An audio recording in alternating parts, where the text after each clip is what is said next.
Nos vídeos passados, nós vimos que a Convenção Danavitt-Rattenberg exige que atribuamos sistemas de coordenadas, relações entre eixos, etc., de uma maneira bastante específica. Mas ainda assim, por mais que nós tenhamos um conjunto de regras que determina como nós devemos estabelecer cada movimento intermediário quando estamos levantando os parâmetros Danavitt-Rattenberg, existem muitas possibilidades dentro desse conjunto restrito de opções que nós temos. Por exemplo, quando nós estamos atendendo todas as condições impostas pela Convenção Danavitt-Rattenberg padrão, nós ainda podemos ter situações em que ZI-1 e ZI não são coplanares, quando eles são paralelos e quando eles se intersectam. Isso faz com que, nessas três condições, nós tenhamos jeitos diferentes para atribuir, por exemplo, o eixo X. Sendo assim, eu vou mostrar para vocês algumas boas práticas do que pode ser feito quando nós temos cada um desses três casos. Nós temos aqui um mecanismo serial. A atribuição de sistema de coordenadas está sendo feita aqui da direita para a esquerda. E nós vamos pegar o primeiro caso agora, em que ZI-1 e ZI não são coplanares. Neste caso, existe apenas um único segmento de linha mínimo perpendicular a ambos ZI-1 e ZI, que liga esses dois eixos. Esse segmento vai definir o valor de XI. Para ficar mais claro, vejamos aqui os dois sistemas de coordenadas consecutivos. Então temos ZI-2 e ZI-1. Vamos assumir que os dois não são coplanares, eles não pertencem ao mesmo plano. Tá? E eles também não se intersectam nesse caso aqui. Lembrem-se que o x do sistema de coordenadas final tem que intersectar e ser perpendicular ao ZI-2. A partir do momento que a gente escolhe esse segmento de reta aqui, que é perpendicular tanto a ZI-2 quanto a ZI-1, nós podemos facilmente estabelecer o valor de xi-1 pelo simples fato que a gente já garante a nossa perpendicularidade aqui, já que esse segmento é único, então vai ser o único ponto em que eu vou ter algo que é perpendicular ao ZI-2 e ao ZI-1, então tem a perpendicularidade garantida de xi-1 com ZI-2, e além disso, ao rotacionarmos em torno deste eixo aqui, do eixo ZI-2, todo esse conjunto aqui da frente vai rotacionar também, de tal maneira que ao rotacionar o eixo ZI-1 vai sempre rotacionar junto com o elo, né, como um todo, e o x-1 sempre vai continuar intersectando ZI-2, justamente porque nós estamos utilizando esse segmento que liga ZI-1 a ZI-2, tá, de maneira perpendicular aos dois eixos simultaneamente. Já no segundo caso, quando ZI-1 e ZI são paralelos, naturalmente eles são coplanares. Tá? Dois vetores que são paralelos necessariamente estão no mesmo plano. Existe um plano que passa pelos dois.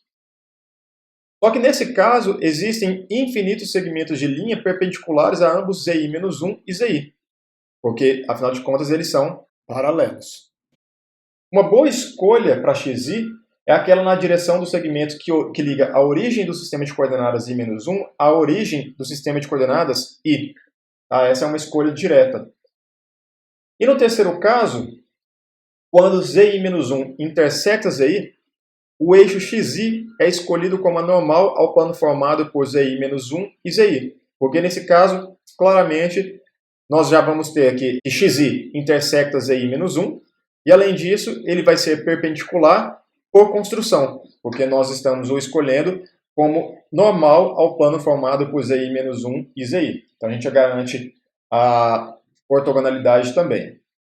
Para consolidar esses casos, ao invés de simplesmente memorizarmos essas possibilidades, vamos ver os exemplos em si.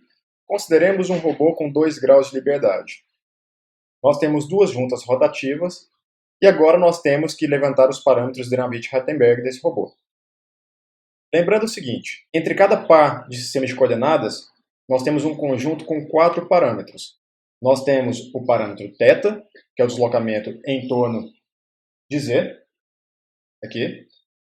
Nós temos uma translação de D, ao longo de Z.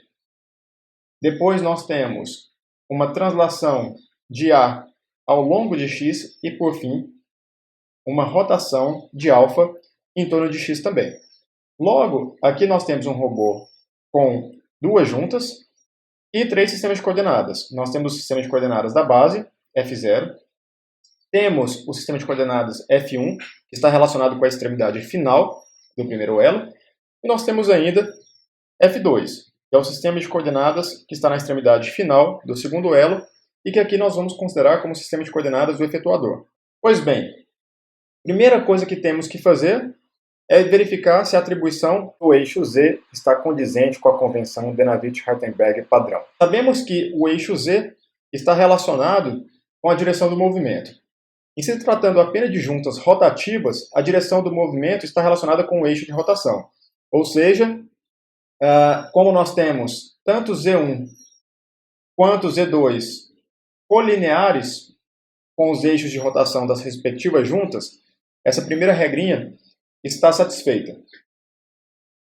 Em seguida, nós temos que fazer a atribuição correta das variáveis de juntas. A primeira variável, θ1, que está relacionada com a primeira junta, move o primeiro elo. Tá? Então, θ1 move este elo aqui.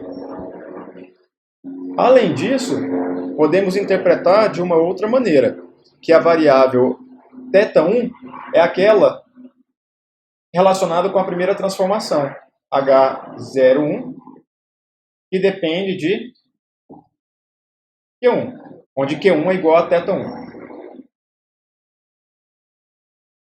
A mesma coisa com θ2.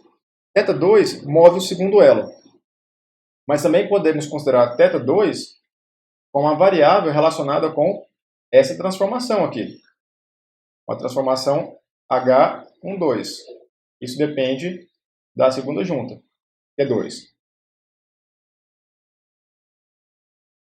Tendo em vista isso, agora vamos analisar a atribuição do eixo X, para ver se ele intersecta o eixo Z do sistema de coordenadas anterior. Como que nós vamos fazer a atribuição aqui? Já sabemos que o eixo Z0 sai do plano aqui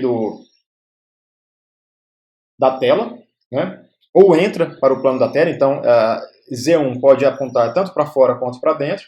Nesse caso aqui, pela regra da mão direita, sabemos que Z0 e Z1 apontam para fora, assim como o valor também de Z2. Todos esses eixos estão apontando para fora do plano. Nós estamos aqui inferindo essa informação a partir da regra da mão direita. Ora, X1 tem sempre que intersectar e ser perpendicular a Z0.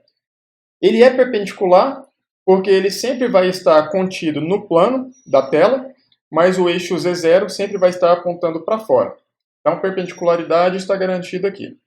Agora, a partir do momento que a gente fixa a orientação do eixo X1 com respeito ao elo, de tal maneira que ele seja colinear essa linha pontilhada aqui, então se o elo se move, essa linha pontilhada se move junto com o elo também, e, portanto, o X1 é colinear essa linha, tá? Essa linha pontilhada. Notem que aqui nós estamos utilizando aquele segundo caso em que os eixos Z são paralelos, e aí nós temos infinitas possibilidades para escolher X1. Então eu poderia, por exemplo, arrastar esse sistema de coordenadas aqui para fora, por exemplo, do plano da tela, de tal maneira que houvesse um deslocamento ao longo desse eixo Z1 aqui, e ainda assim eu estaria atendendo a convenção de Denavit-Hartenberg perfeitamente. Mas essa escolha aqui é uma escolha bastante simples, né? Então, nesse caso, nós escolhemos X1 essencialmente como o vetor que está na direção, está colinear ao segmento de reta que liga a origem de F0 à origem de F1, onde a origem de cada um desses sistemas de coordenadas coincide com o centro de cada junta. Agora nós temos que ver se o X2 também atende à mesma condição, ou seja, se ele é perpendicular e intersecta Z1. E de fato isso acontece porque, novamente, é um caso análogo. Z1 aponta para fora do plano do quadro, x2 está contido no plano da tela, né? E, portanto, eles sempre vão ser perpendiculares, mas mais do que isso, como o x2 sempre é colinear a essa linha pontilhada aqui, e essa linha pontilhada se move junto com o elo, então na medida que o elo se move, esse x2 vai se mover junto, né, porque ele é colinear a linha pontilhada, e sempre então vai intersectar o eixo Z1. Ou seja, a linha que passa por aqui, do x2, intersecta Z1. Então a atribuição de x1 e x2 está correta. Tá? Ambos estão atribuídos de maneira a obedecer à convenção de Navier-Steenbergen. Então, agora que nós atribuímos os sistemas de coordenadas de maneira adequada e seguem a convenção de Navier-Steenbergen, nós podemos trabalhar com a tabela de parâmetros de Navier-Steenbergen. Nós construímos a tabela da seguinte maneira: colocamos uma coluna que indica os índices dos elos e colocamos a tabela, o restante das colunas da tabela, com os parâmetros de Navier-Steenbergen.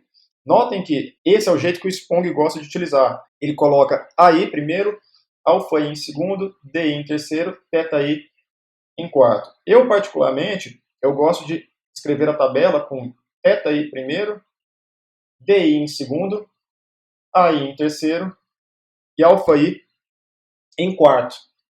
Aí eu faço isso essencialmente porque eu acho mais fácil de lembrar devido à sequência do Navier-Steenbergen padrão, em que nós fazemos transformações pela direita, e essas transformações usualmente seguem nessa ordem: rotação de θI em torno de Z, translação de DI ao longo de Z, translação de AI ao longo de X e rotação de alfa-I em torno de X.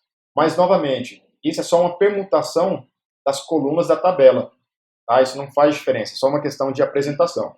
Como eu estou usando a tabela do Spong aqui, eu vou utilizar a ordem que ele utiliza.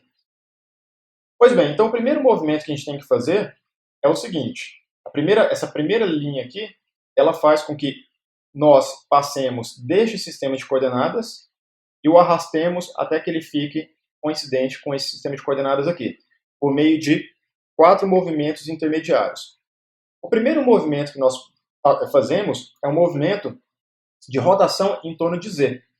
Só que esse movimento é um movimento que pode ser variável, porque a nossa variável de junta é justamente essa θ1. Então lembrem que a transformação H01 depende de θ1. θ1 é a nossa variável, e no caso da junta rotativa, D, A e alfa são parâmetros da função. Tá? Então, como θ pode ser variável, não existe um valor fixo a priori. Portanto, nós colocamos θ1 asterisco. Onde colocamos asterisco, queremos dizer que estamos utilizando a variável do nosso robô. Lembrem-se que, se nós olharmos só a tabela com os parâmetros de Navier-Steenbergen, nós temos que saber exatamente com qual robô nós estamos lidando. Então, quando nós colocamos asterisco aqui, eu sei que essa primeira junta é rotativa. Pois bem, então, fazendo a primeira rotação de θi, nós temos que este sistema de coordenadas é rotacionado. Então ele sai dessa cor roxa e vai para essa cor vermelha aqui. Tá? Então nós fazemos este primeiro movimento de rotação em torno de Z. Agora, a gente tem que fazer uma translação ao longo de Z. Só que essa translação, no caso deste robô, é nula, do jeito que nós atribuímos os nossos sistemas de coordenadas. Porque se D fosse diferente de zero, esse sistema de coordenadas aqui não estaria no plano da tela. Tá? Ele estaria ou saindo do plano da tela, do computador de vocês, ou entrando para a tela do computador de vocês, o que não é o caso. Portanto, DI igual a zero. Agora nós vamos fazer uma translação ao longo de x. Fazendo a translação ao longo de x, o sistema de coordenadas em vermelho é arrastado e vem aqui para essa configuração final. E para fazermos isso, temos que, então, fazermos o deslocamento de A1 ao longo de x. Tá? Então é por isso que nós temos A1 aqui. E por fim, nós não temos a torção do elo, Porque se nós tivéssemos uma torção aqui neste eixo, x, do sistema de coordenadas 1, o eixo y não estaria contido no plano da tela. Ele estaria ou apontando para dentro ou para fora. Haveria justamente uma torção, né? Então nós temos que esse parâmetro aqui é igual a zero. Agora que nós fizemos a primeira transformação, nós vamos fazer a mesma análise, só que partindo deste sistema de coordenadas aqui. Tá? O primeiro movimento que nós fazemos é uma rotação em torno de z, de θ2. Tá? Então, θ2 é a nossa variável, por isso nós temos um asterisco. Logo, a transformação correspondente é essa daqui. Tá? A transformação homogênea do sistema de coordenadas 1 para o sistema de coordenadas 2 está em função de θ2. D2, α2 e A2 são parâmetros para essa função aqui, para esse mapeamento. E depois que nós fizemos essa rotação de θ2, o nosso sistema de coordenadas rotacionado vai ficar assim. Agora, o próximo passo seria fazer uma translação de D ao longo de Z, mas novamente, como os dois sistemas de coordenadas têm os eixos x e y no plano da tela, então significa que não existe deslocamento em Z. Portanto, nós temos que D2 igual a zero. Agora nós vamos arrastar o sistema de coordenadas em vermelho e vamos levar até o sistema de coordenadas F2, que estou representando em azul, e para isso temos que fazer um deslocamento de A2 ao longo do eixo X, do sistema de coordenadas vermelho, tá? Que é igual ao X do sistema de coordenadas azul. Portanto, nós fazemos um deslocamento A2 aqui ao longo de X. E por fim, nós não fazemos uma torção. Caso contrário, se fizéssemos uma torção, teríamos que fazer uma rotação aqui em torno de x2 e, portanto, o y2 não estaria contido no plano da tela. Com isso, então, nós temos a nossa tabela Denavit-Hartenberg.